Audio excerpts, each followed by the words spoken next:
I Peace, see. family. Okay. Peace. We are now live. We are now live. Welcome back to another episode, Black Magic 363. Damn, family, I'm a little upset. I couldn't text the family that's signed up to my text message number. I'm having problems with the company. They started asking me for all types of wild information. So I'm gonna have to switch companies, y'all. So in the meantime, y'all won't be getting texts from me personally when I go live, but I'm gonna try to fix that as soon as possible. But I apologize for the inconvenience to anybody who took the time to sign up. But it's what you deal with when you deal with these internet companies. But I'm definitely gonna fix that, family. But we're gonna have a great show tonight. I got somebody absolutely magnificent to introduce to y'all tonight. And before we get started, family, I want to let's get to a few commercials and then we're gonna get started. I'm telling y'all don't want to miss this, and the show's gonna be awesome. Tell your friends and family. We going in tonight. We'll be right back after these commercial break, family. Welcome to the Sacred Tree. This is Stardust Jewelry for the collective. All of our pieces are spiritually downloaded, handcrafted, and created with the love and healing powers of all set. We pride ourselves on using nothing but the best crystals, 14 karat gold, and sterling silver to highlight the conductivity of this alchemical process. So many superpowers for us to tap into, and the crystals are here to help you. I always say whatever crystal you choose, it chooses you at the same time. It's a symbiotic relationship. So feel free to tap into the sacredtree.life, see what we have to offer. Rock.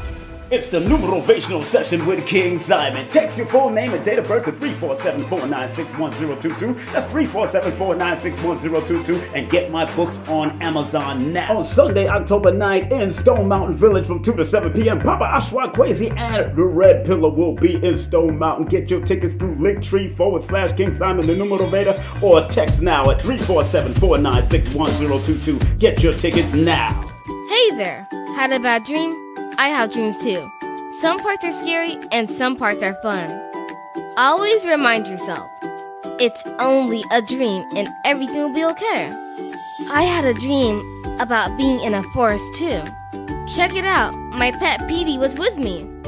Order your copy of Kayla Petey and the Forest on Amazon today. All right, family. So welcome to everybody who's here. I want to introduce to y'all. Now, this queen right here, I seen on the show The House of Reawakened Minds. I believe that's the name, right? Right. Mm-hmm. Right. The House of Reawakened Minds on YouTube. You can YouTube that channel and see some great videos on there. But somebody had actually sent me the link and of this queen right here, and I seen the video and I was like, oh, yep, this is a winner. I said, I got to call her. I got to call her. So I reached out and we talked.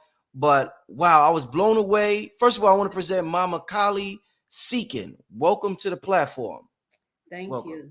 It's Thank you so much. It's an honor to have you here, Elder. I appreciate the work you've done. When I typed in your email, I seen you had emailed me early in September. I didn't even know that. Yes, I did. Yeah, I don't even. Cause I get so many emails that I don't be knowing who. I miss out on a lot of emails. Mm-hmm. But I surely did see your video, and I'm glad I did. But I was blown away by your video, and I think you have something. I don't think I know you have something absolutely magnificent to offer to the world at this time. At this time where so many things are changing, and you're an important piece of this puzzle, and that's why I have you here today. Thank you for being on the channel.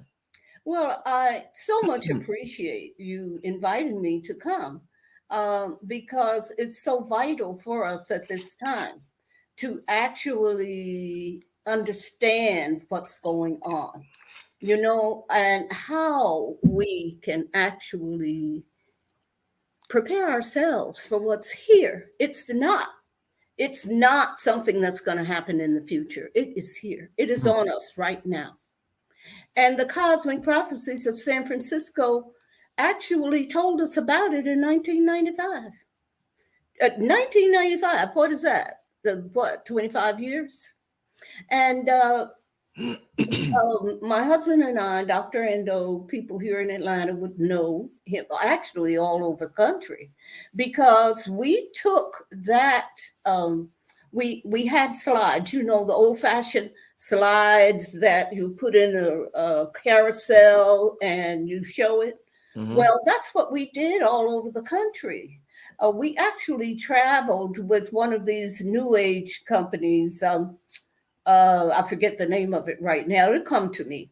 And whenever we were in a city, and we would just set up a separate place for us to go and lecture to the people.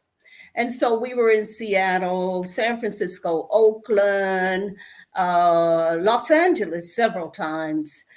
We were in San Diego, the Chicago, let's see, um, San Diego. Yeah, I said that. And San Antonio and Austin, Texas. We came to here to Atlanta several times. I mean, a lot of times. A lot of people would remember us actually going to that. It was called the Sirius Bookstore, you know, and that's where a whole lot of that's where our brother, you know, Heru, he did his videos way back in the day. You know, everybody talks about Bobby Hemmett. Yeah, that was where he did his videos too. And we presented there, and there was another Afrocentric school that we presented to here in Atlanta. And we used to take people, you know, on botanical tours. And we did this all over the country too. Washington, D.C., we were there several times. Baltimore, New York. I was telling you that we presented at, you know, the Victoria Five. I don't even know if they're still having anything happening there on 125th Street. We did videos there. We did presentations, and we took people to the New York Botanical Garden. Many of the people had never been to that beautiful botanical garden. And it was so funny, and this happened to us in several places. Whenever, you know, 50 people would show up in the garden, you know, the police would say, hey, well, you know, the people say, who, what? But we always made arrangements beforehand and had the people pay beforehand. And do you know those New York police actually followed us on horseback throughout that place? Yeah, and so we also presented in Boston and Newark and Philadelphia. And so people saw the cosmic prophecies from 1990. I think we started presenting them in 1995. And at the end of 1995, once we got enough courage to begin to show, because it was so, first of all, we had to learn as we were going, because a lot of that, a lot of the pictures that were on the wall, I call them the hip hop hieroglyphs, because it was graffiti. And people didn't pay attention to the graffiti. But me, being a person who looks at things carefully and being alerted by these symbols that I saw, astrological symbols, and you know me, I'm an astrologer and a cosmologist and a herbalist. So then the ethnographer, I mean, hey, I got to go and see what's going on. And so we started taking pictures, and we realized that there was a hidden meaning in there. But it took us years to unravel. And it is unfolding before our very eyes right now. I just saw something today,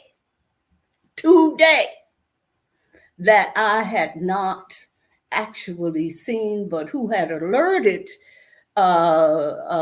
me to see it or look for it, was Rod. Because he kept talking about, you know, these front men, you know, you think that the white people are doing this, but there's somebody behind it. Yeah, there was one of the graffitis on the wall, one of the pictures or the graffitis showed that very clearly. You know, I hadn't recognized it before. But see, this is what's happening with the cosmic prophecies. Let me tell you how that started. Okay. Now, Dr. Endo and I lived in about 5 blocks from the beach, the Pacific Ocean. And oh, you got it. I'm so glad. Did you get this from today? From your you sent me a link earlier, the YouTube link. Right. Oh, I'm so happy. I'm so happy you have those. Oh, that's so great. It's going to help people to see it. Okay, Mhm. so this is what brought us to the wall in the first place. You see these great big symbols, the first one being Mhm. Jupiter on its side, the second one being Pluto. You know, that's one of the symbols for Pluto. And the third one, you have to kind of split the right leg. Wait, you're starting from the left? You're starting from the left? Yes, Okay, okay. So from the left, that's from the left, Jupiter. okay. Jupiter, right? Okay. And then Pluto. Pluto. And then Saturn, you kind of have to take that, extend the right arm of Saturn and cut that other one off. And then the celestial granary. At least that's what Dr. Endo always thought it was, the celestial granary. And Uh-huh. so, as far as the Dogon people, they were, they uh, worked tin, and brass.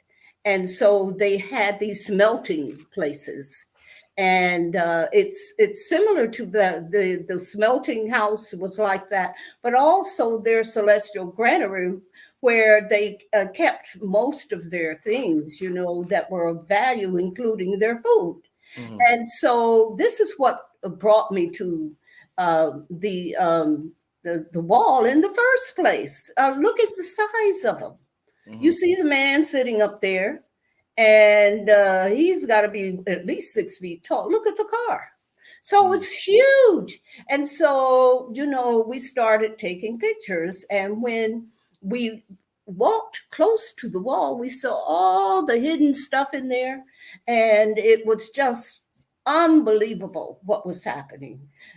So I think it took probably about 8 weeks before we had the courage to begin to even tell anybody about this, because we had our own business. We were respectable business people, on a major street in San Francisco, and members of the business community, and participating in that way, and the children in school. So we were not sure that we should even open our mouth about that. Mhm. But there was something that actually got us to do that, and that was on the path walking back. You can't see it in this phone, in this photo, but as we go, if you continue to share them, then I will show you the path. It was like a running path, and it was, and we would walk back that way because the path was faster, and we had to get to work. And we saw this bird. It was ibis, ibis. Some people call it ibis. And we said, okay, what is this bird doing here?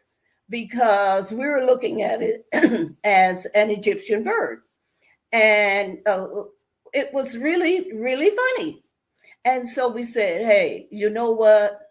If we see this bird 3 times, then we are actually going to let everybody know about it. Okay.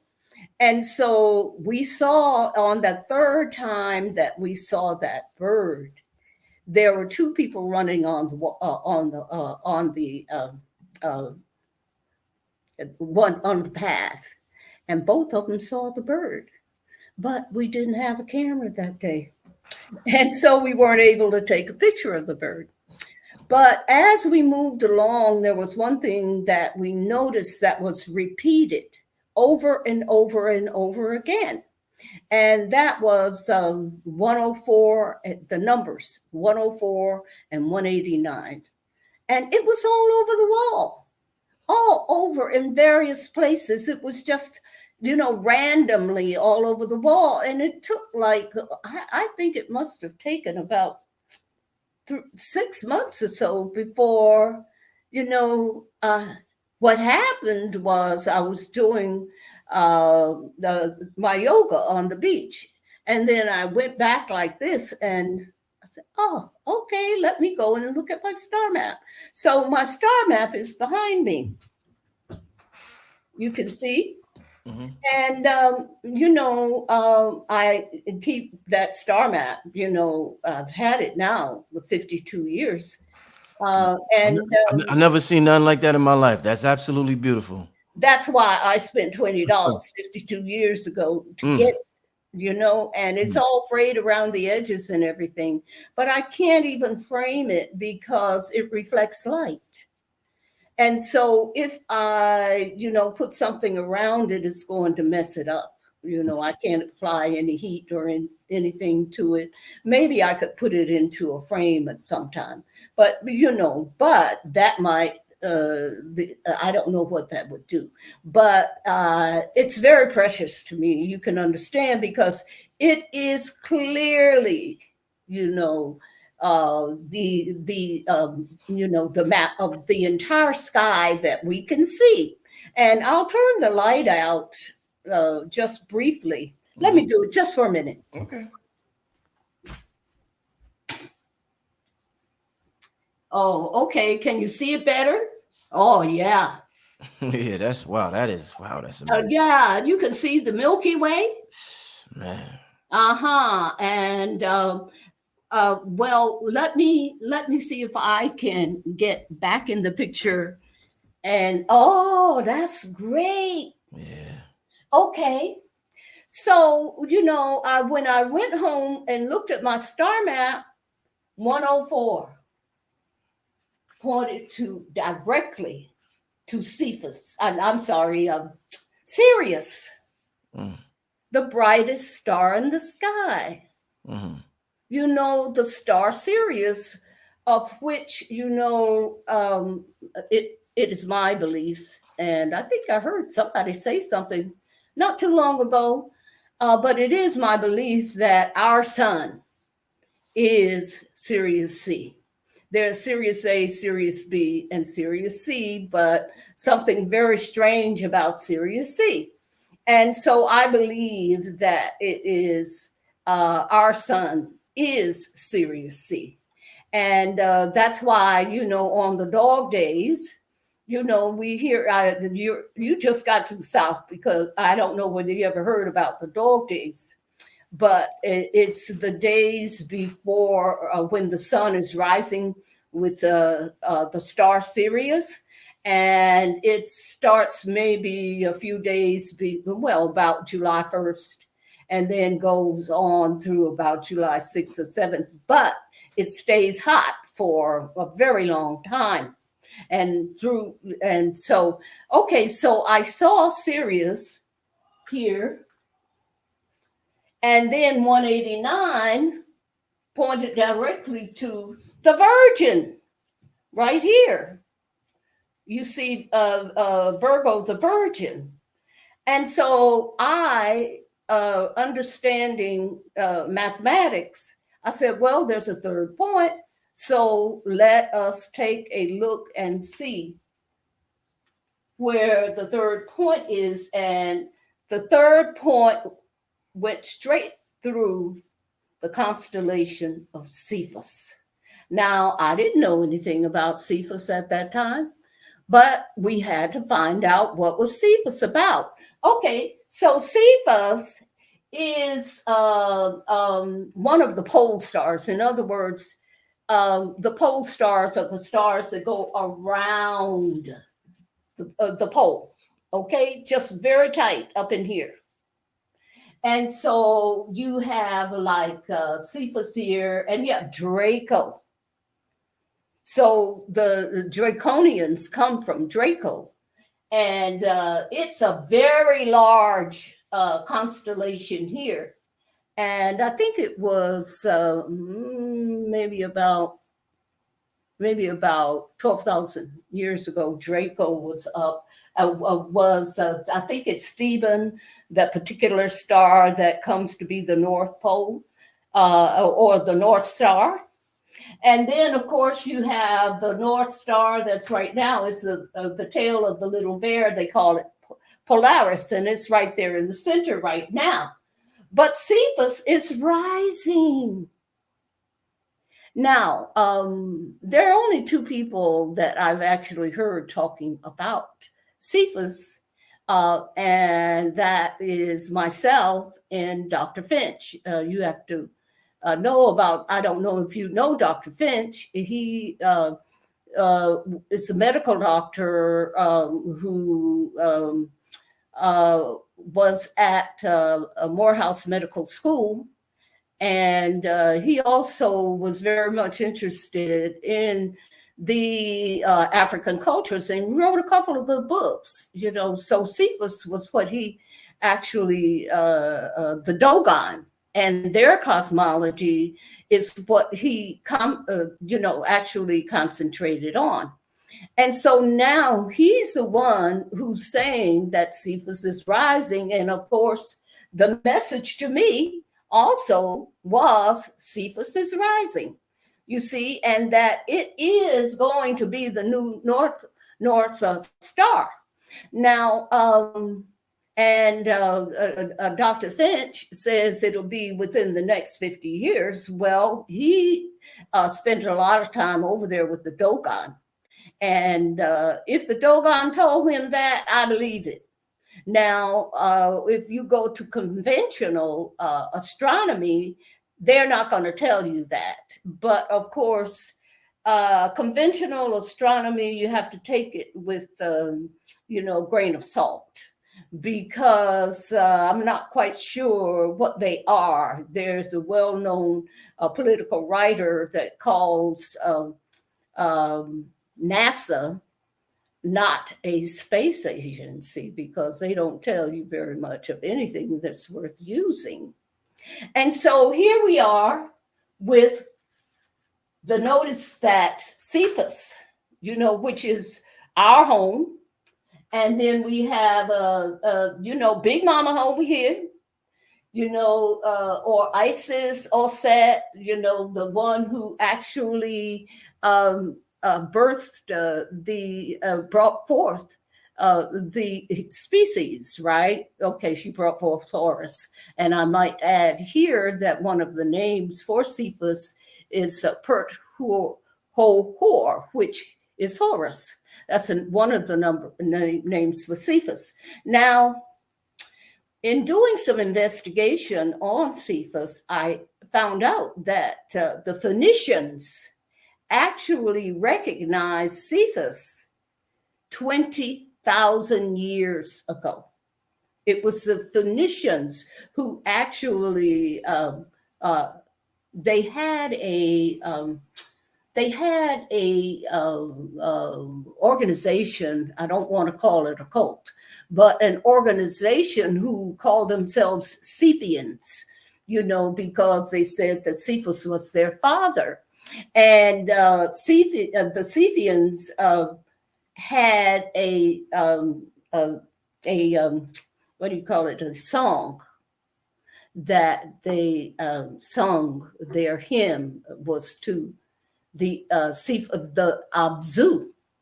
Now that's getting into something else that we got to talk about, and that Abzu. Okay. Now, you're aware of the Abzu, right? The Abzu? Okay, let's go a little further in talking about not only Cepheus rising, but the rise of Cepheus here, and then Sirius here, and the Virgin. And so what we have here is what they call the finger of God. Very popular during the 60s. And sometimes they called it the peace sign. Okay. And so here we have this indication on the wall in San Francisco telling us about what's coming. And of course, I'd like for you to go back to the other pictures so that we can talk a little bit more about what's going on. Cepheus is actually, this finger of God is actually telling us about what's going on in the world, the changes that are going on. So if you go down to the key, the next one, the key, and then I can talk about that. What do you mean the key? Well, okay, this one that you're on is called the Great Symbols on the side. Can you see that? No, okay. The Great Symbols is the picture that you're looking at. The next one is called the key. You can skip over the celestial granary and go to the one that says the key. Do you see it? No, I'm checking now. Oh, no, it's another slide. You're on the same slide. Yeah, this video is 4 minutes long, so I'm just showing you all the pictures that you have in this video. Oh, yeah. Okay. This is Well, not skip over the one that says celestial granary, and we can go to the key, because that will then give us some more indications about what's going on the wall. Oh, and why. Yeah. Yeah, that's all. That's all that's in that video. There's nothing else in that video. Let me. Are you sure? Yeah. Okay. No. You got a playlist. I see your playlist. Okay. Let me go to right. Okay. Yeah, you got to go to the playlist, so all of them will come up. Okay. All right. Give me one Okay, second. because I saw them right there. Yeah, give me 1 second. But nevertheless, it's all about how the change is coming. Okay. So you see this particular one, the key. Mm-hmm. And you see that the black man, if you go back, you can see the very beginning. That's my daughter, Mimi. She was in school down here at Morris Brown at the time, and she came home, and of course she had to go to the wall, so she's standing there pointing to the key. Okay. And so the rainforest, you see, Dr. Ando and I went through the rainforests of so many countries, okay, especially in West Africa. But we also went through the rainforests in some of the islands. And, that was one of the things that we did. It says the rainforest man is holding the key. So you see here on that particular one, it says bush and remote. Well, what does that remind you of? Okay. Bush, the President Bush, right? Mm-hmm. And Yeah. what did they do remotely to actually put us into what they call the New World Order? The towers. There you go. Yeah. So that was all about that particular slide. Actually, this was in 1995. And you see how big it is. You see how tall it is. This was the tallest one, because it was right there at the tallest part of the wall that is leading. That's Highway 1, leading up to that famous beach restaurant there in San Francisco. Someone told me it's already they've closed it. A lot of things. And so I want you to go down to the next one that says Ptah, because our question was, who on earth is doing this? Okay, it says Ptah. Go on through. See, on the wall. And so we said, well, who's doing this? This was the question. Who is doing this? And the answer came up, Ptah. I know people say it should be pronounced Ta, but I put that P into front of it so people can recognize it. So Ptah, we said, nah, no. It can't be Ptah. And so the next day, go down to the next one that says, oh, I think it goes further down. There's a painting. If you go down, you'll see Ptah in blue. No. On the same video. So just space down. Yeah, there you are. So the next day it said Ptah. Mm-hmm. You know, so we had to say, oh, well, okay, if Ptah is doing it, then we have to pay attention. What is this all about? You know, but you know that Ptah is Enki. Ptah's Inky. A lot of people, I don't know if everybody knows that. Okay, well, you know, our messengers come in different eras and different eons and so forth. Yes. You know, Enki actually, okay, let me tell you about Enki. And there's it was very difficult for us to actually understand how it was that you know who all of these characters were. And so guys, I spoke to you about this gentleman today. We were at Clemson Brown's house, and he gave us the book, The 12th Planet. Well, that answers so many questions of these, you know, images on the wall. You know, because first of all, you know, we can't just go to all of, I don't know, we don't have time. It would take 8 hours for us to talk about this whole thing and to look at these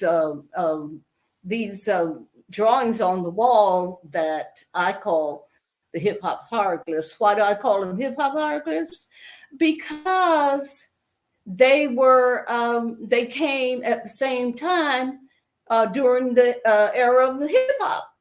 You know, and my children were into hip hop at that time, and they actually sat me down to listen to it so that I would understand, you know, the music and how important it was at that time. You know, so when I realized that, you know, that the graffiti is a form of messaging, I called it the hip hop hieroglyphs. So that's the way that we got around to it. Now, there's one of the graffitis was the Dogon. Actually, the dance, what they call the 60-year celebration of the Segui ceremony. It's the same ceremony that the Hopi people actually celebrate, and they have similar costumes that they wear. And so, you know, the Segui ceremony.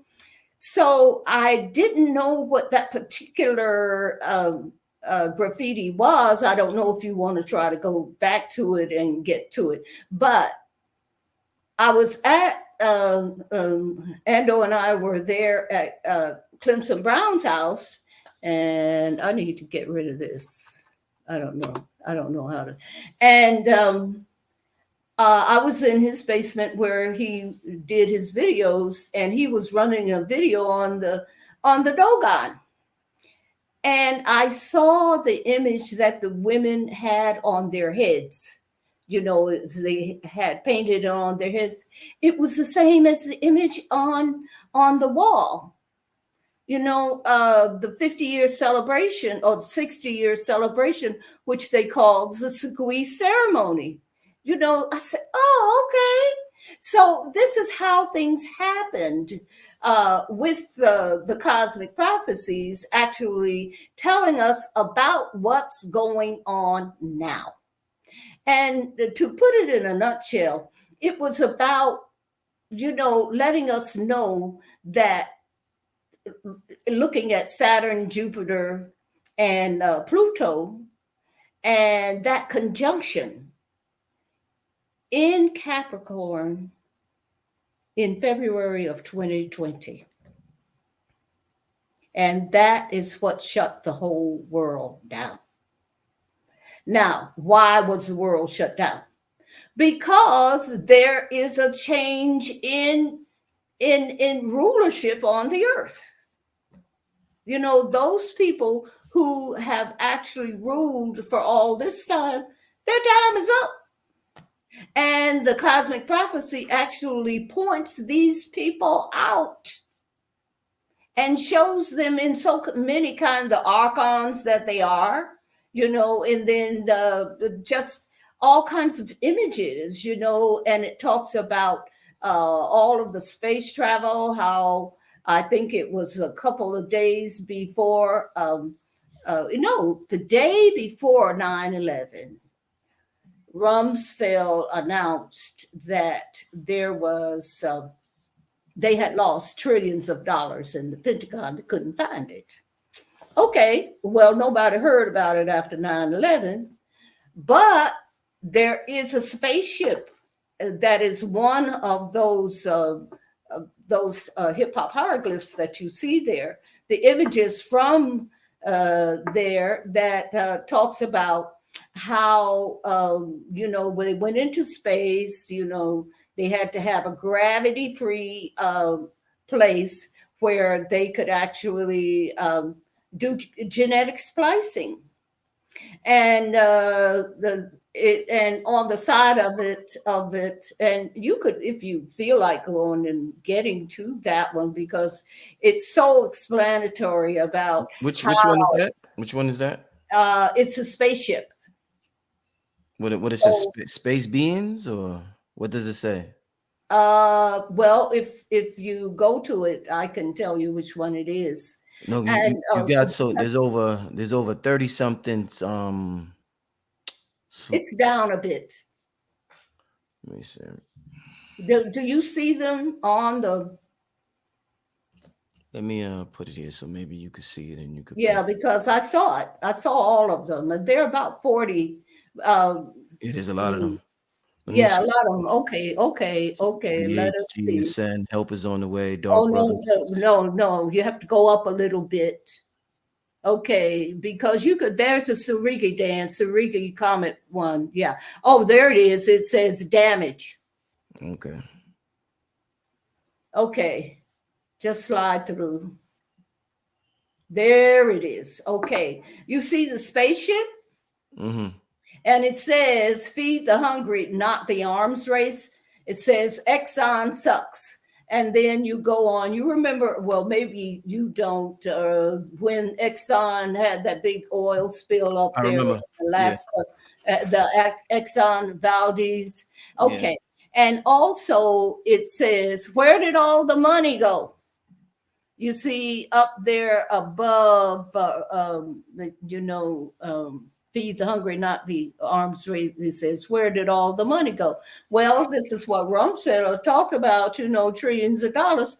It went into experiments in space, you see? And as you can see, they have those genes and gene splicing. You can see it, the genes on the, lower left there.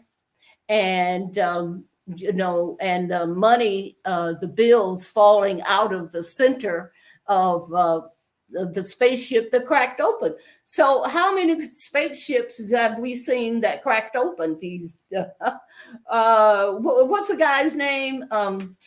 Tesla? Yeah, he was the one who was trying, he and Jeff Bezos were all trying to get off the planet and everything, and the spaceships were all cracking up before they could even get out of the atmosphere.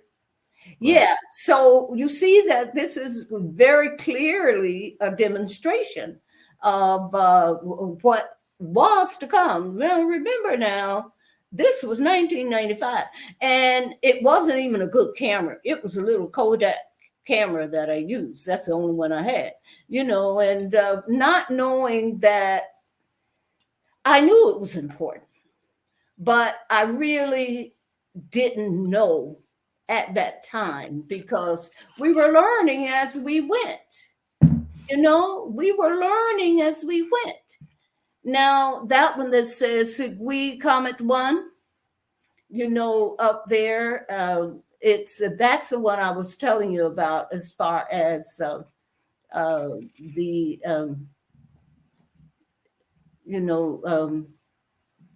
the ceremony, the Dogon ceremony. But nevertheless, what it was all about was to let us know that there is a change coming. What we have is the rise of the Aboriginal people here on Earth. It's the rise of the feminine power and the ascension of the Ethiopian king. Now, as I said,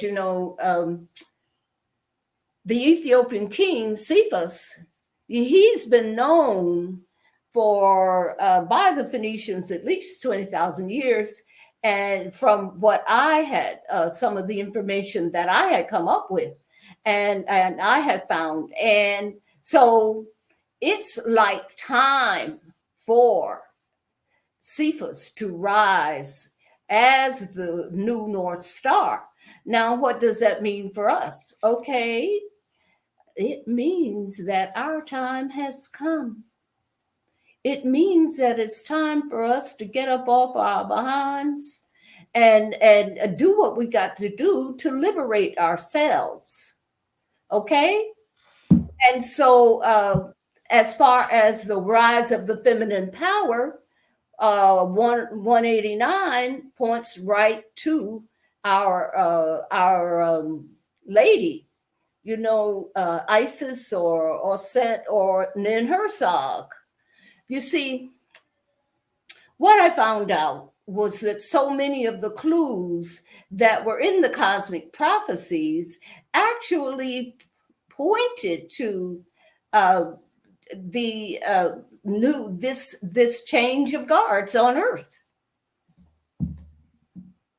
That's what it was all about. Mm-hmm. And there's some that we have put up, as far as this hieroglyphs, it's new.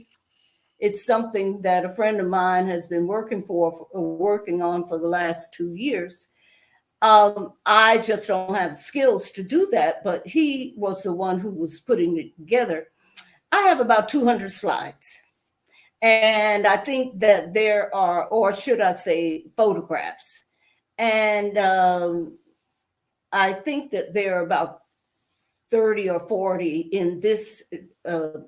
And I hope that, in fact, I plan to actually do a live sometime down here in Atlanta and show the whole thing, because if we were to talk about this on the show, it would take 3 or 4 hours to go through it, to explain it, and to let it be known that we're also talking about the return of Nibiru.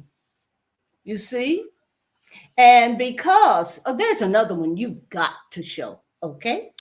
And that's the one of the creation of the Lulu. And now this, we had no idea about Lulu until we got that picture. I mean, the book, The 12th Planet. Okay. Mm. Did you read the book, The 12th Planet, or any of them? No. And it talked about it was the story of the Nibiru, which I'm hearing a whole lot of people saying that it's coming. It's coming. Who are you talking about? Zacharias Sichen? Yeah. Mm-hmm. Okay. I never got that book. I never got that one. Okay. It pretty much it summarizes. Mm-hmm. Because I think he wrote about 6 or 7 other books about what they call the Earth Chronicles, talking about the coming and the going of Enki and his brother Enlil. Now, our brother Rod, he talks about it all the time. Enlil and Enki. Well, that's what the 12th planet is about. And of course, Malachi York also dealt with that, but Zachariah Sitchin, he did about, I think, about 6 or 7 books on the the Nibiru and all the stories about Nibiru, and Enki and his brother, the fighting and the different. Now, Enki, why Enki is related to Ptah is because Ptah in ancient Egyptian, he was the fashioner of the human species, okay, of the species, I should say. Well, in Enki was also the one who, when they came, you have to know that the story of why Nibiru, it's, as they say, the 12th planet that comes through here every, I think it's 3,600 or 3,200 years. Its orbit enters into our solar system, but they can't get too close. I think the closest that they could get is like Saturn, and then they send the shams down. Now, when and that reason, the reason why they were doing that was to collect gold. See, they had ruined their environment on Nibiru, and the only way that they could repair it is to actually do the gold. And so to get gold and put it up in the atmosphere in order to preserve the planet. And so they had their lesser gods, they call it the Ajiji, down here on Earth, harvesting gold. Okay, so these guys said, no, we ain't doing this. This work is too hard. We're gods. And so what happened was that Enki said, okay, well, we'll make a new human being. And that new human being that they made was called Lulu. So that was on the wall. We didn't know what Lulu was. I wish you would bring that particular one up, because that particular one is so very important. It was about 75 feet long. And it told the creation story of Lulu, the Lulu Amelo, the created beings that were made to as worker beings. So let me see if I can see which one it is. I don't see it there. Go up a little bit. Go up. Oh, no. You're close to the top. Let's go down. Down. Oh, there it is. Yes. Okay. Now it says Lulu. When we saw that, we didn't know what Lulu was,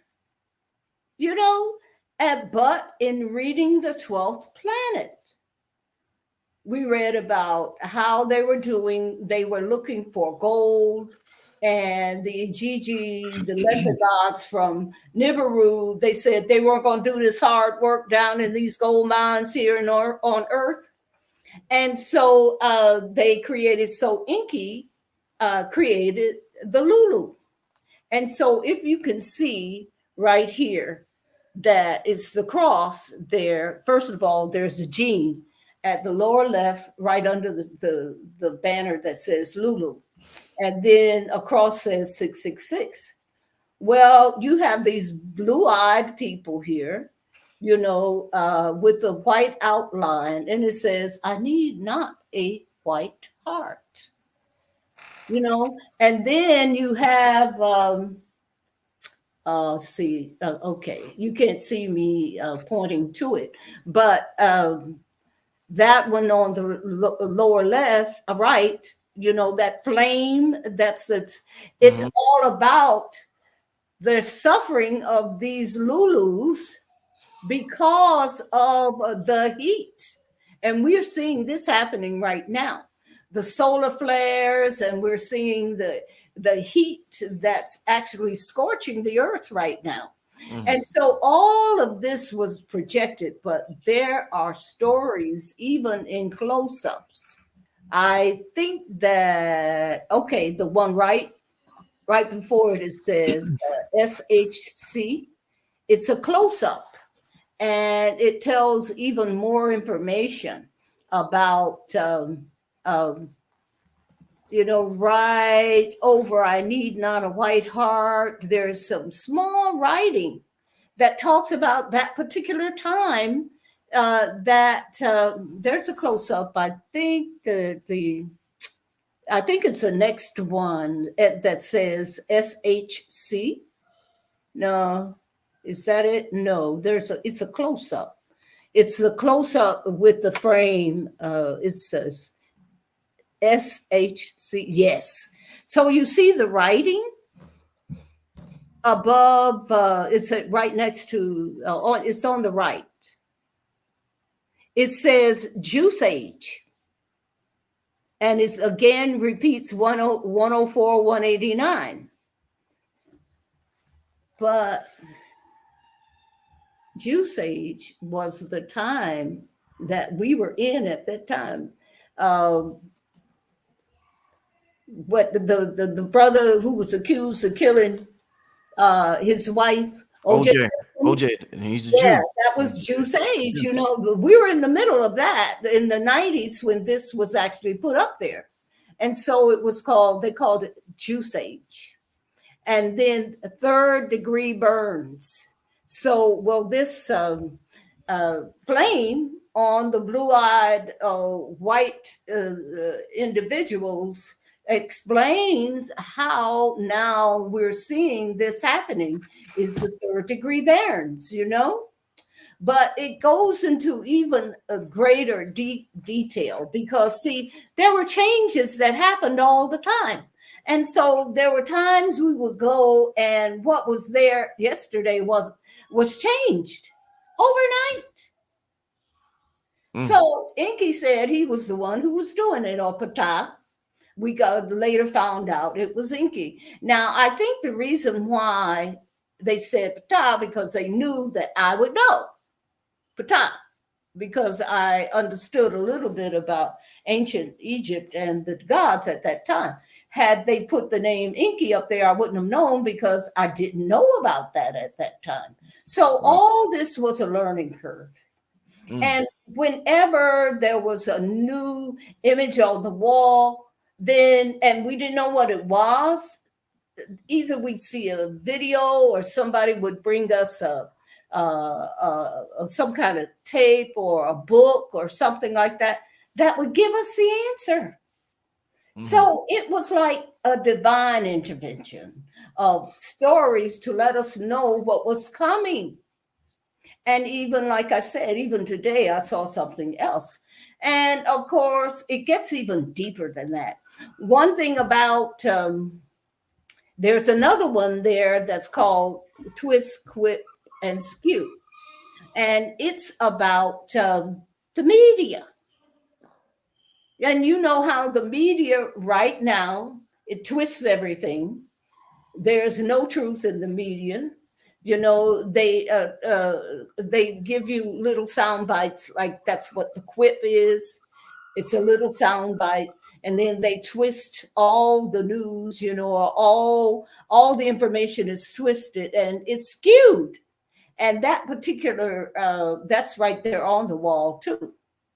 And they projected the coming of Obama. Obama's up there too, And then you have to remember these pictures were taken between 1995 and 1998, and even that was so far, so far above. I mean, long ago. That we're now seeing all of this stuff actually happen, So it was about trying to teach us and let us know that all that we ever thought it was, it ain't. What we thought the world was, it ain't. Who we thought we were, we are not. I believe that we are creatures that the indigenous people of the Americas, actually the melanated people on earth, the indigenous people on earth, I believe that we are the Syrians. And the Anunnaki actually came, to actually create that Lulu, who is the worker being that was created. Now, we have to remember now that the people, the first slaves here in America were who? The European. Absolutely. Mhm. Now, of course, they did enslave. They did enslave the indigenous people, and especially the women and children. But those that they brought over were the white Europeans. They brought them over. And they were slaves here. And they were called indentured servants, which meant that Benjamin Franklin was an indentured servant. He ran away from his post where he had been indentured. But there are a whole lot of them that were indentured servants that we think they're just our hero. Well, no. I don't say our. They're heroes. I want to ask you something real quick that just crossed my mind when I'm looking at your star map. Let me put something on the screen. I heard one brother, this brother named Nazir Ra, say this, and I never heard nobody say it. And I'm watching you describe this. Now, if you look at the Mercedes-Benz sign and you look at that sign on your star map, it looks identical. It's what you would call, I guess you would say. Now, Nazir Ra said that the symbol for Mercedes-Benz is the ancient symbol for Sirius. So I want to ask you, have you ever heard of that? This I've never heard it, but you see it's pointing right to Sirius. Yeah. And the Sirius is it's pointing right. It's exactly the same. Yeah. You see, it's the colors is the same and everything. The colors on your star. Yeah, look at that. Yeah, Mercedes-Benz. Well, okay, so why do you think that the birth of the United States is July 4th? It has to do with Sirius. Well, it rises with Sirius. Yeah. It's the most powerful point in the sky. Sirius. You see? And not only that, I'm sure that a lot of the people out there don't realize that is, here it is, that this particular part of the sky, see, Orion's belt is right. Oh, okay. Can you see me? Okay. Orion's belt is right there. It's the same part of the sky. Okay. And the Pleiades are right there. Okay, so that is our neighborhood. And Betelgeuse, of course, is one of the stars of the Orion. And that's the one that they're saying is just about ready to explode. It's a red giant right now. Well, a red giant is a star that stars are born. They grow up. They live for a while, they explode into maturity, and then they die. And when they die, they become a black hole. Okay? And we have, the galactic black hole is right down here near Sagittarius. This is the galactic center that we're going through right now. Okay? And we're getting all of that energy coming from the galactic center that is waking us up, changing our DNA. Okay, that's one of the movements that is happening. And of course, like I said, with the shift that we hear people talking about is the shaking of the earth as it's about to move into the position where Sirius rises. And I don't know if you've heard some of the indigenous people saying, especially in Alaska, in the northern parts, the Laplands and so forth, they're saying that the The sun is sun not don't, yeah. rising at the same place. Yeah, yeah. Mm-hmm. Mm-hmm. You see, and so we are going or undergoing this shift right now. Okay, it's happening in real time. Okay, How and, long go ahead. how long is Cephas gonna be the what do you The call it? pole The star. pole star, yeah. It's usually several thousand years, anywhere from 4 to 6,000 years. Okay. So that's our time. Uh-huh. But we got to prepare ourselves. Okay, we're not prepared as a people. We got to do our shadow work. Okay, and that is the reason why. Let me see. I don't want. I'll put it here. You know what? I don't know if you mentioned this earlier. How did you come up with that third point? Because the numbers that was written on the wall, there was 2 numbers, but then you came up with the third point. What did Well, in mathematics, Mm-hmm. if you have 2 points, Mm-hmm. then there is an intersection of those 2 points. Okay. You see, where and it's called the finger of God. Mm-hmm. Okay, Mhm. and it's just math. Just man. Okay. Okay. Yeah, I mean, I did a lot of Midpoint. math in Yeah, high midpoint. school. Mm-hmm. Mm-hmm. I didn't do any in college, but I did a lot in high school. I did mostly in college. I did mostly biological sciences. Mm-hmm. But I did a lot of math in high school, and so just knowing that you've got those 2 points, there's a third point. Mm-hmm. And it so happens that it intersected Cephas. Okay, so that was that indication that we needed to know that, hey, this stuff is changing. Nothing we can do about it. It's over. Mm. Okay, and there have been so many indications of that.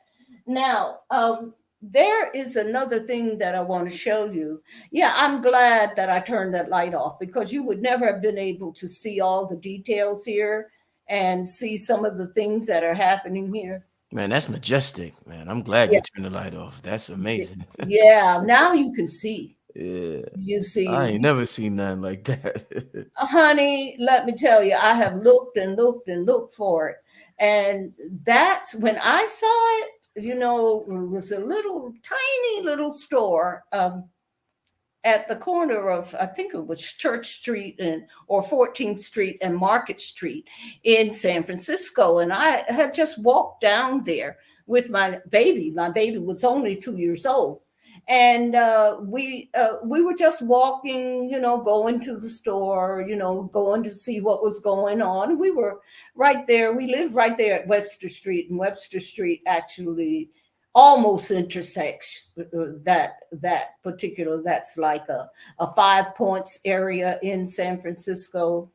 Market and 14th and Market and Church Street and Market, and there's a whole lot of movement around there. All the buses come, all the trains, they all stop through there. Well, we were just walking, and I went into this tiny little store, and it was like a tiny little health food store. It was really small. But they had a section where they sold other things of curios. And so I saw this map. I said, oh, no, I got to get this. And so it so happens on that day I had $20. And I spent the whole thing on it. Yeah. And so it was like, okay, that has happened to me a couple of times. I remember one time, and I got, I was at this metaphysical meeting, and the very last one of Bhaktivedanta's, I don't know, no, what's that? Paramahansa Yogananda. His one of the chakra charts that he had. He had put out the last one. And I think it was like $12 or something. Yeah, that was a lot of money back in those days.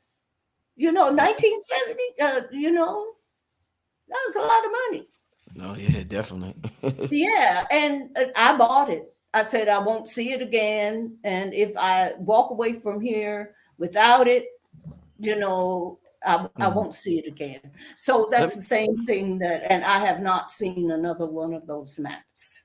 Let me ask you this. You talk about the conjunction that took place in 2020 and how that changed everything. A lot of people in the astrological community talk about the Great American Eclipse that happened in 2017. And I know baby, I got it on the wall. You want to go through it? Yeah, and there's another one happening in 2024 that's supposed to be extreme. Let's talk about it. Come All on, right. Mama Callie. Come on, Mama Callie. Mama Callie ready. She like, I got, come on. Okay. Yeah. I'm trying to see. Okay, yeah, you can see it. I can stand here. Let me stretch it out. Let me make it bigger. And another thing that I have up here. Oh, you do got it on the wall right there. I told you. Okay. I don't know how to upload these things, so that I can do what you did. One day somebody's going to sit down and teach me. Okay? Soon. Real soon. Okay, so we had this August 21st, 2017, right? We had this eclipse that came right straight over America, okay? Now, on April 8th, 2024, it's going to come this way, right? And it makes an X right over southern Illinois, very close to Cahokia. Do your people know about, I'm sure they've heard about the Cahokia Mounds. I'm sure some of the people. Yeah, so they need to go and look up Cahokia because it is one of the, 100,000 mounds and pyramids that were destroyed here in America by those who wanted to take our place, come here and take over our land. Mm-hmm. They say at least 100,000. I got that too, but it's not here. Mm-hmm. So this is what will happen here on April 8th, 2024, and it's right there in southern Illinois. Mm-hmm. Okay, so we don't know what's going to happen now, but we know it's going to be big because this actually was an announcement at that time. Was it August 21st, 2017? Mm-hmm. Well, the map of what they call it, the sign in the sky. I think it's Revelations 12, 1 and 2. Right up here. You see this? Mm-hmm. Okay. So it said that there would be a sign in the sky where the woman or the virgin would have a crown of 12 stars over her head. You see here? Mm-hmm. With the sun actually at her shoulder. Okay? And this would be a sign. Do you know what happened a few days after that? What? The Organization of African States said that, they're going to give all our land back. Mm. Okay, you want me to turn the light up so we can see? But yeah. But what I wanted to show also is that this one of April 8th, 2024, there's going to be one after that, October 14th. No, this one's going to be October 14th, 2023. And then the other one, April 8th, 2024, and it's going to actually make that X over Texas. So we have two spots where we're getting X'd. Okay, you want me to turn the light out? Yeah. Okay. That. That picture sending us some light energy when the lights. Oh goodness, yes. Hey, so let me ask you this, Mama Kali. So what about the Confederate flag? There's a lot of talk about how that flag used to be our flag and it has galactic origins, and as we know, it's the X with stars around it.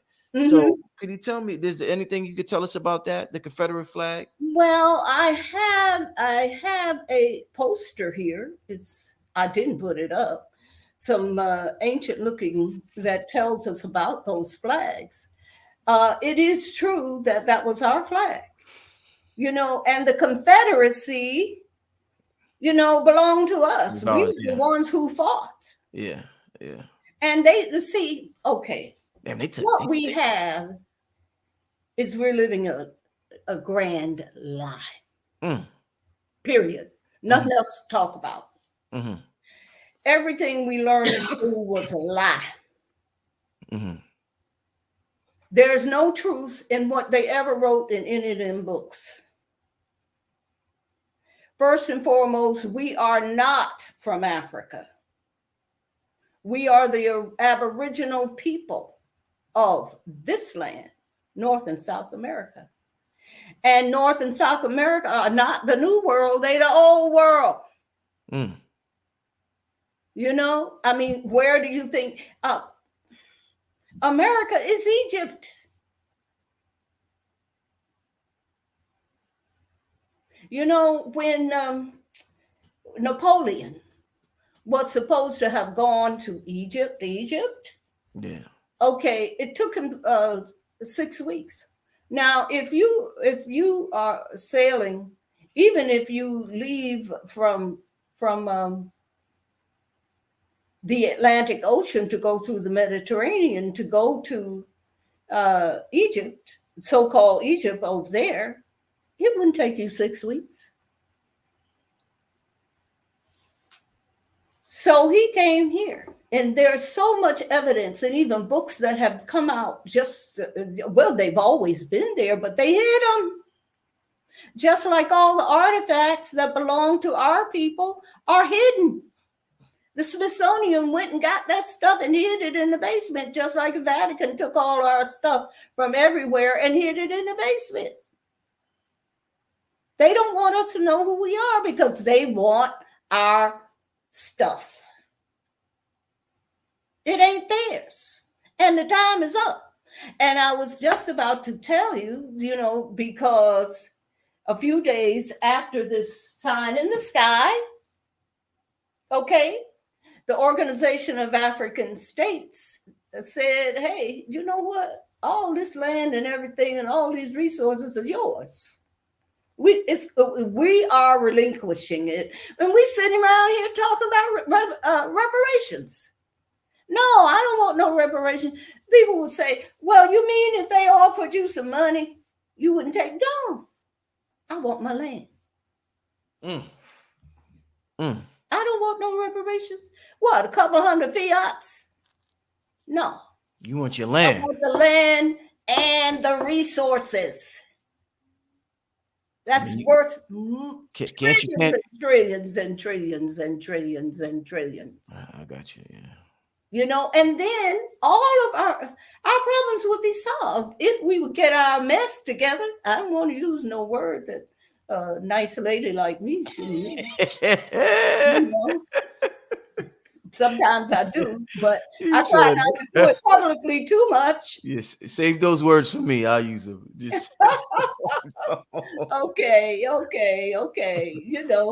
So that the organization, but see, in 2007, the UN also gave us the Declaration of Rights of Indigenous People. Okay, it said they done gave all this stuff. These people around here crying, ain't nobody, they're messing up Haiti and all the rest of the countries. And they run around here crying. They don't have nothing. They ain't got no toilets, anything, no water. And we sitting here without when our stuff has been given back to us. Well, you see, it's time for the women to rise. And this is what this is all about. It's That's time to go to the matriarchy. Old ladies like me, they call us crones. You know, we're the ones who are going. In fact, that takes me to another thing. I never even mentioned my book. Okay. I got some of your real quick before you go on and say that. I got some of your information in the description bar. Mama Kali Sichen, I'm about to share it in the chat right now. You got a number, a website, but go ahead. I'll let you talk. Go ahead. I'm sorry. Say what? No, I'm gonna put your information in the chat right now. I'm just letting the people know your number is 833-678-5508, right? Yes, that's for Herbal. Oh, okay. Herbal. That's the website. You know, I'm a herbalist, and my granddaughter has recently taken over doing the heavy lifting for me so that I can concentrate on writing. You see, I've been so many places, done so many things, and I have to report on it. You know, it's very necessary that I do this. And since she did that, I was able to actually go and put out my first publication, Global Transformations: The Rise of Feminine Power and the Ascension of the Ethiopian King. And you see, that's Queen Califia. And it came out on September 7th. That's about 3 weeks ago. And you see, Queen Califia, she is actually holding the golden ball of sovereignty, the golden ball of rulership.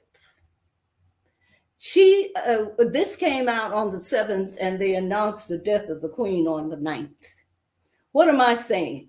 I am saying that Queen Califia has come back to take over her land. Okay? This is a land we sitting on thinking we were supposed to be somewhere else. Now, you know, I thought I was supposed to be somewhere else too. I didn't know all this. But, you know, I went to, 2006. I moved to Ghana, and I lived there for about 4 years. Oh, wow. Mimi, okay. Hey, look. Okay, you knew that I was going to be on. Let me turn this thing off. Okay? No, I'm just going to stop at your house for something. That's it. Okay. All right. So I should have turned this off. I'm sorry, you guys. So Queen Califia, she's claiming her stuff. Okay. So the golden ball of rulership, you could always see Queen Elizabeth holding it. But I saw Haile Selassie holding one that looked just like that one she had, and I wonder if she took his. You know how they do. Mm-hmm. So this is the book. Now I had put certain things in here. The sign in the sky. All that I've talked about is in this book. Mm. But this is a guide for us liberating ourselves. Okay? Based on what the elders have done. And I want you guys to get it. You know, so that you will have a guide to understand what's up here on this wall, to understand what this means, to understand what this means. The Aborigine Confederation of Mound Builders. Who is that? That's us. Atlanta is between three of major mounds in Georgia. And I understand that there's one here. They call it, what's the name of that? Is it Baker Hill? Oh, I forget. But there's a mound here in Atlanta. But I understand that Atlanta was the center of a very important center in our ancient times. Yeah, you know. I heard it was the center of Atlantis. Do you believe in the whole Atlantis thing? Do I believe in it? Some people say it didn't exist. But it's true. Okay. Yeah, they say Atlanta was the center of Atlantis. I don't know about that. Okay. But I know that Atlan, Atlan, Mm-hmm. is an indigenous word right here. It Mm-hmm. doesn't come from nowhere else. Mm-hmm. And of course, the Bermuda Triangle, and that island of them, there are highways out there leading from one island to another. And you could see it. And then, and there are pyramids they found around Cuba. Mm-hmm. Right. And one time I was in Cuba, I asked about that. And I was in a scientific community there. And they denied it, but I expected them to. But I'm gonna ask them if I'm in. We were there for a medical conference. A friend of mine and we went to. Somebody ordered the book. Thank you. A lot of people ordering it. You need to do it. It's on Amazon. A lot of people ordering it. Because we got to know who we are, and we have to have a guide. You see, this is the guide. This is the guide to get us to get our hearts and our minds right, and to understand the psychosis that we're in. I took Amos Wilson's book called The Falsification of African Consciousness, and I reduced it to 18 pages. Okay, so 140 pages. And it's an outline of how they created a psychosis within us, which of course the psychosis is theirs, and then created medicine to medicate us for the psychosis that they created, and they call us crazy. Okay? Now, Amos Wilson did a beautiful job. I couldn't have outdone him on that. That's why I presented it. And he did that in 1992 or 1990 or something like that. So I need you to do this. I need you. Of course, I want to sell books, but that's not what it's about. It's about getting us ready, especially the women, because, this is another story, and it's all related. Okay. Back in 1992, we received a message from a prophet in Ethiopia, and the prophet said that we needed to come to Ethiopia, because he had a message for the women who were melanated women. He said the Black women. But the melanated women who were born outside of Africa. And so in 1996, Dr. Ando and I went there to Ethiopia. And on the way to Ethiopia, we found the manna of the Bible. And this is the book, Biblical Manna, the Spiritual Message of a New Millennia, the Nile Valley Plant Survey. Of course, everywhere we went, we collected plants, and one of them that we collected was, the manna of the Bible. We didn't know that, but in the Cairo Museum, we were told that was the manna. That was the only green thing out there. You can see how barren. You've seen pictures of this before. Mm-hmm. You can see how barren it is. Well, there was one thing that was green out there, and it turned out that it was the biblical manna. So we knew that our going to, let me do this. I want to come up here. So we knew that our mission to Ethiopia was very special. Mm-hmm. And so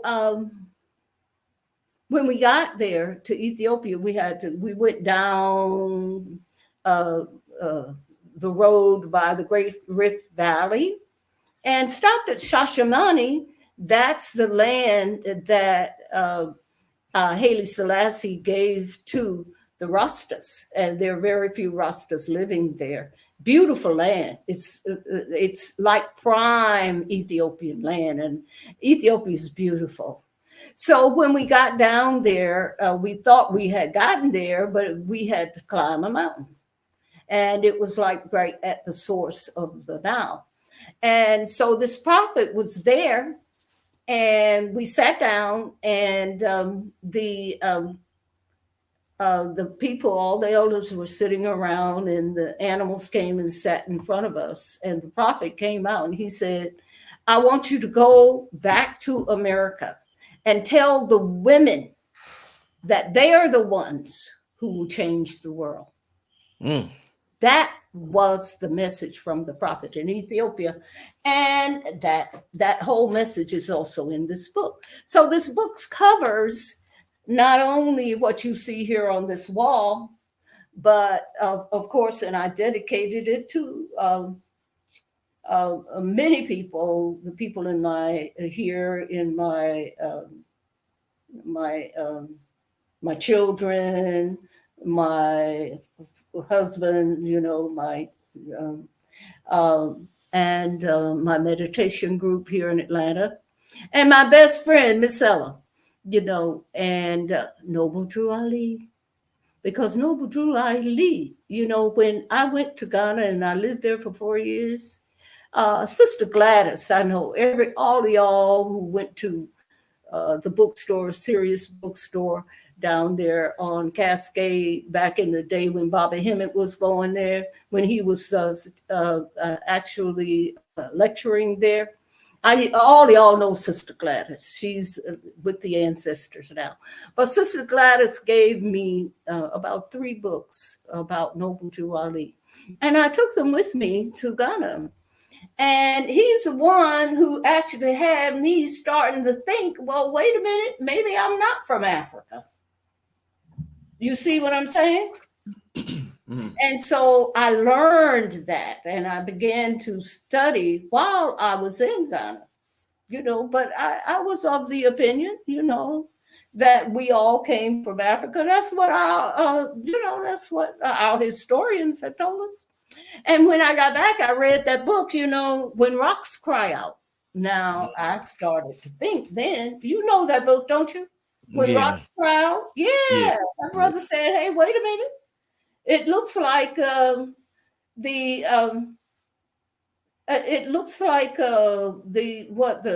house of David, what do you call it, is in Peru.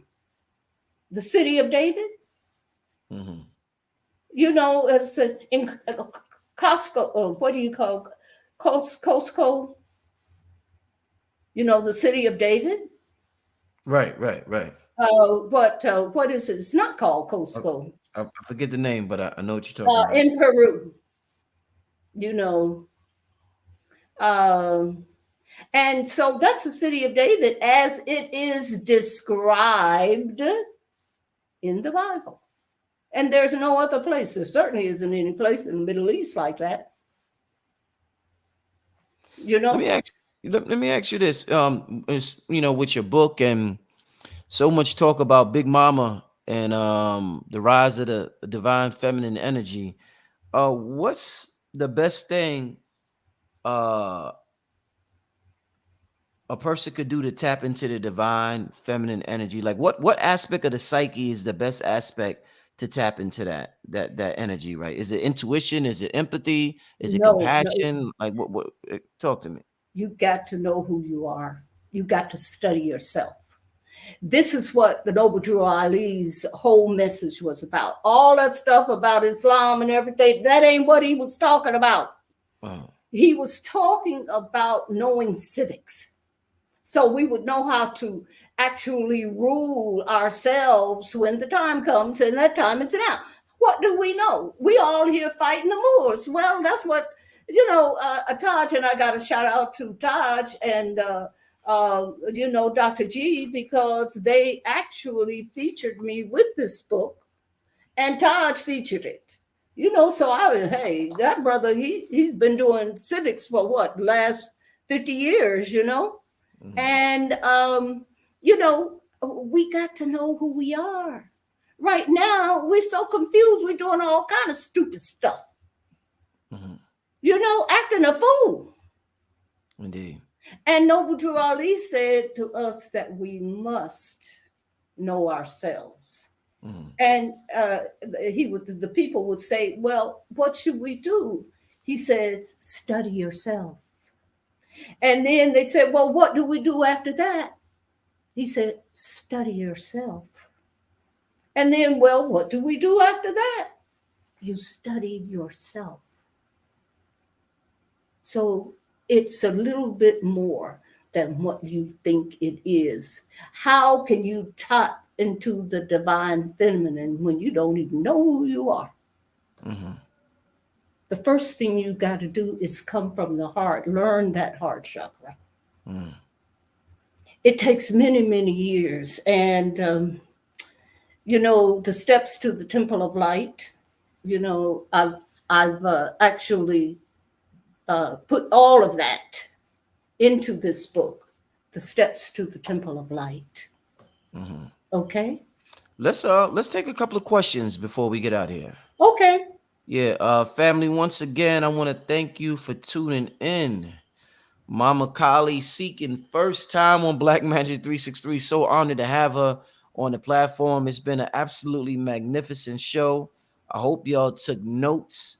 Well, somebody got a question right here. Somebody's asking, would you say astrology is a good place to start? Astrology is the golden key. Astrology is the golden key. Okay? And it's not that complicated, but it does take a bit. Understanding astronomy is a big part of knowing astrology. I know a whole lot of people, they just study, just Aries, Pisces, that kind of stuff, which is good because we got to know that too. But understanding all of the implications that I've been speaking about right now, tonight.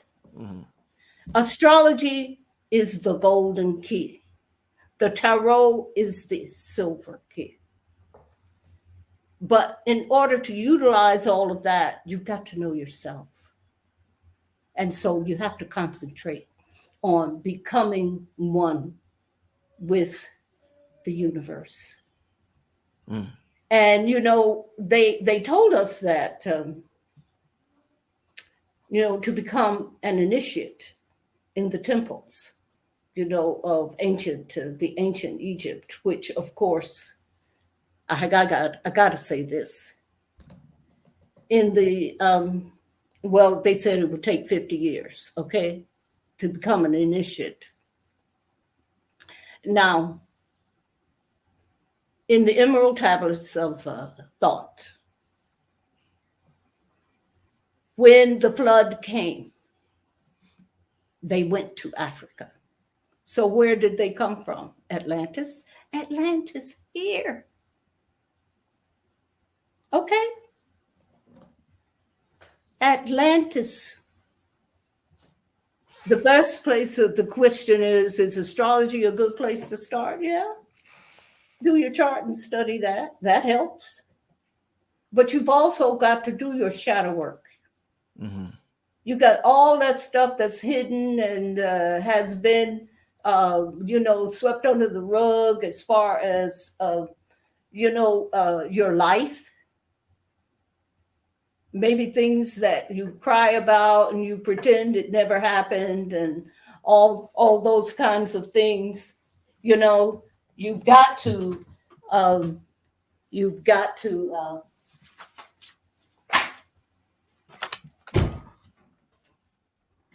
I'm sorry. You've got to work on that. Okay, you got to work on yourself. That's what Noble Drew Ali said. You got to work on yourself. Let me ask you the next question. I think this is the sister that I think actually sent me the link. So shout out to this sister here that that's how I found out about you. You was on the show. with a Dr. G, I believe her name is. So that's how I found out about you. But let me ask, is Mama Kali a supporter of plant medicine such as ayahuasca to assist us in knowing ourselves? Yes, but you have to be very careful. It has become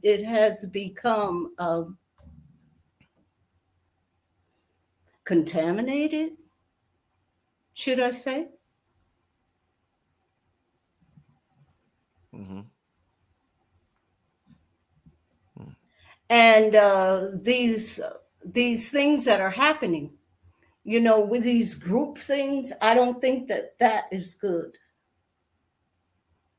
And you know that Dr. Ando talked about Tabernanthe Iboga or Ibogaine. It does the same thing. It's from Gabon, Africa. Mm-hmm. But the ayahuasca is here in America, and it is good. And it does help you to open up. But you've got to work on that heart chakra. It's so important that you deal with all of those hurts, those inner hurts, that pain. And we all got pain. And I have to shout out to Dr. B. Sirius. Yeah, I told you that my husband gave him that name, Sirius. Yeah. He was known as Dr. B. He told him, hey, you Dr. B. Sirius, okay? And this was back in the 90s when we were doing the Cosmic Prophecies. Mm-hmm. And, that's all good. But you've got to deal with all of that pain and that hurt and the family dysfunctions and all of those things. And I have to shout out to Dr. B because he had helped me to actually get past what I would call an emotional parasite that kept me from realizing who I am. Mm-hmm. Okay. And I have to shout out and give him his kudos for that.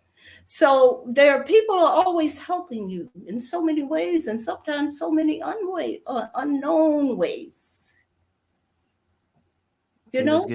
Yeah. I'm sure that Dr. B didn't even know he was doing that. But I've got 15 books in me because, of course, all of the others, were done in the 90s. Here's another one. Adventures of Obatala and the Rejuvenating Plants of Tropical Africa. Oh, these were done in the 90s.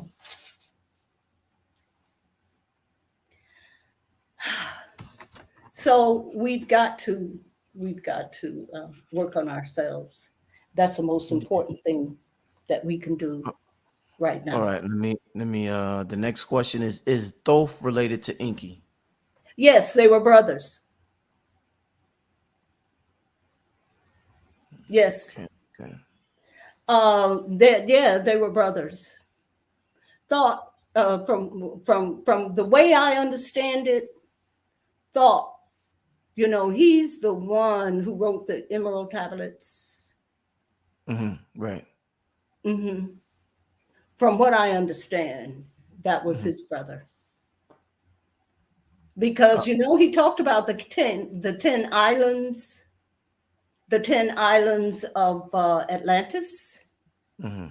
Now, I believe that one of those islands was the British Isles, Yeah.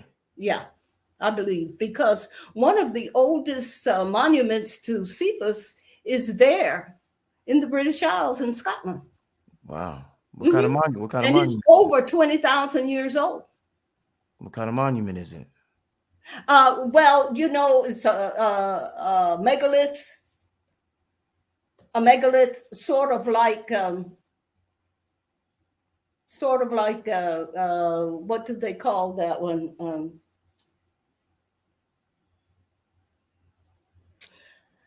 A rock formation. What do they call that one that's up there in Britain right now? I can't think of it. It's getting late. You know, I stopped Yeah, thinking. yeah, I know. I know. We'll take one more question, then we get out of here. I know it's Okay. getting. Y'all Mhm. started the show a little earlier for the Queen. The last question is ask her what she thinks about Antarctica.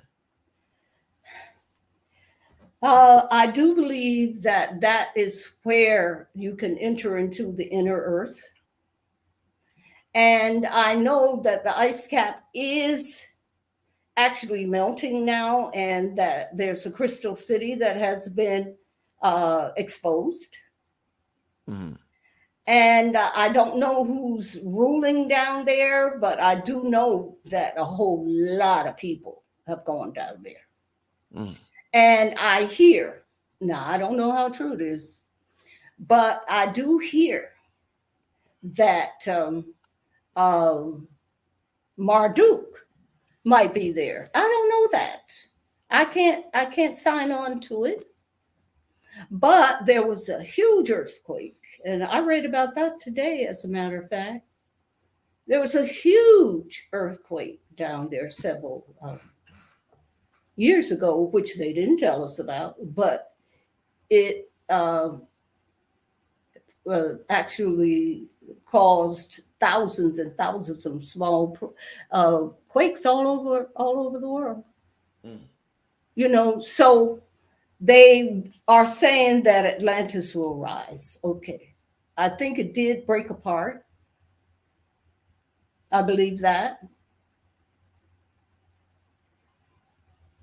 and there is something very secret going on down there, and all of the G7, which used to be, they are no more. You know, like Rod be saying, "Hey, this shit is over." You know, and we have to stand up. It's us, and we sit around here begging for reparations. That's the craziest thing we could be doing. Absolutely insane. Somebody done gave you all your stuff back, and you go, "Hey, master, I'm hungry." What we scared of? Queen Khalifa on the cover of this book. This is only one image of her there, all over the seal of California has Queen Khalifa on it, Mhm. and I noticed one of them. She had gold hair. Mhm. They had so much gold and so many pearls and everything there, but they were the warrior queens. They kept, what was that guy's name? One of those explorers. They kept those explorers out of California. The warrior queens. Now they even gave us a warrior queen from Africa. Yeah, they existed too, but why can't we have a movie about our own warrior queen called Khalifa? Mm. And I don't want to get into this, but I must say it. Mhm. They done stole her and put her white, made her white. You know that almond milk? The almond milk, yeah. She's on the I almond milk. wouldn't buy it if it was the last thing to drink. Yeah, I see. Because we sat here and let them steal our queen. Mm. Now, how stupid can you be? Hey, don't we have to stand up? And the women are organizing. Mm. The women are ready. War has been declared, and it is a spiritual war. We ain't got no gun. We don't need guns. For what? It's a spiritual war. And on that note, Mama Kali, I want you to give the people your contact information one more time so they can reach out to you. I know they absolutely love this show. We got over 2,000 people in the chat right now, and they loving every minute of it. Give them your contact information so they could contact you. Okay. The website is herbaful.com. Let me HERBAFUL. Herbaful.com. Like I said, my granddaughter, yes, herbaful.com. And thank you for putting that up. Okay. And of course, you know, I'd be so happy to speak to anybody if they need some assistance. It's we've had these formulas for, let me see, the last 30 years. But like I said, my granddaughter stepped forward to take the totem forward, and that has relieved me and given me some time to actually put these thoughts together to try to help our people to move forward. We've got to get out of this scared position we're in. We are frightened of ourselves, and we want to go hide somewhere because we don't want to take responsibility. We got to stand up. And the prophet from Ethiopia said that it's the women born outside, the indigenous women born outside of the African continent who would change the world. That's us. Nothing will move as far as the rest of the people until we make that move, and the women are ready. And you can find a link to that, I think, in Dr. G's on her website. Women are ready. It's a spiritual war that we have to overcome, but we have to conquer our heart first, ourselves. Okay. So thank you so much. I appreciate so much you giving me the opportunity to speak to the people. We got to start talking. We've got to start moving, not just talk. And we run around here talking about how spiritual we are, but we haven't done our shadow work. We got to do our shadow work. Okay. Guessing on that note, I guess I'll end it right there. Mama Kali, Brother Rich, thank you, family. Everybody tuned in. We'll see you next time, family. Everybody make sure y'all go buy her book. Show that book one more time, Mama Kali. Show that book one more time. Okay. Everybody make sure you go to Amazon Global and get the book. Transformations, the rise of feminine power, and the ascension of the Ethiopian king. And I hope you understand from what I've spoken about tonight what this means. Indeed. Right here. Also, before I end this show, for those who did not get a text alert, I'm having problems with the company that I'm using the service with to notify y'all for text messages. So I may have to change my service provider. So I will keep you updated on that. So in the meantime, you may not get updated for me personally because I don't have service with them right now. But just try to stay on YouTube. But before I do a video, I'll post a post early in the day just to let y'all know that I'm going to be on live. I know a lot of y'all came in late. Y'all didn't know I was coming in live tonight, but I'm going to hurry up and fix that. But in the meantime, thank everybody who's able to make it. We out of here, family. Peace. Peace. That peace sign on the wall. Hey, that peace sign. Finger of God. Yeah, that peace sign on the wall. Yeah. Peace sign. Finger of God. Peace, family. Peace.